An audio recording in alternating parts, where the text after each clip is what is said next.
பீகார் சட்டப்பேரவை தேர்தல் முடிவுகள் காங்கிரஸ் கட்சிக்குள்ளும் காங்கிரஸ் அங்கம் வகிக்கக்கூடிய இந்தியா கூட்டணிக்குள்ளும் சலசலப்பை ஏற்படுத்தியிருக்கிறது.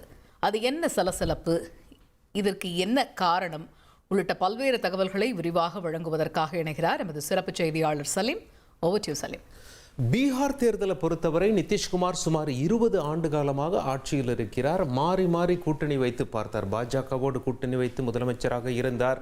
அதே நேரத்தில் தேஜஸ்வி யாதவ், அதாவது லாலு பிரசாத் யாதவ் கட்சியோடு கூட்டணி வைத்து முதலமைச்சராக இருந்தார். எனினும் இந்த முறை அவர் தேர்தலை பாஜக கூட்டணியில் அவர் அங்கம் வகித்து தேர்தலை சந்தித்தார். டஃப்பாக இருக்கும் என்று பேசப்பட்டது. ஆனால் தேர்தல் முடிவுகள் அப்படி இல்லை.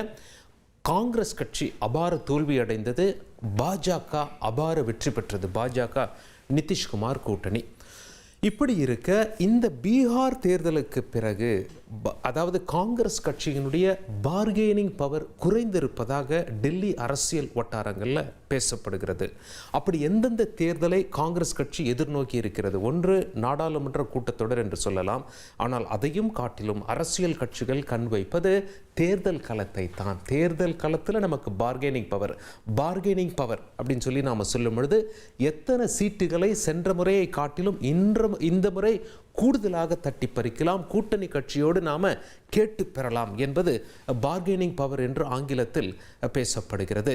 அதில் காங்கிரஸ் கட்சி சற்றே வீக் ஆகி இருப்பதாக, அதாவது கொஞ்சம் பலம் இழந்திருப்பதாக தெரிகிறது. பீகார் தேர்தல் முடிவுக்கு பிறகு எந்தெந்த கட்சியோடு மாநிலத்தில் காங்கிரஸ் கட்சி பயணிக்கிறதோ அந்த மாநில கட்சிகளின் கை ஓங்கி உள்ளது. பீகார் தேர்தலை சுட்டி காட்டி மாநில கட்சிகள்லாம் பார்த்தீங்களா நிலைமை பீகாரில் என்னாச்சு பார்த்தீங்களா, தேர்தலை எங்கள் தலைமையில் நீங்கள் சந்திக்கணும் என்று காங்கிரஸ் கட்சியோடு பேசி வருவதாகவும் டெல்லி வட்டார தகவல்கள் தெரிவிக்கின்றன.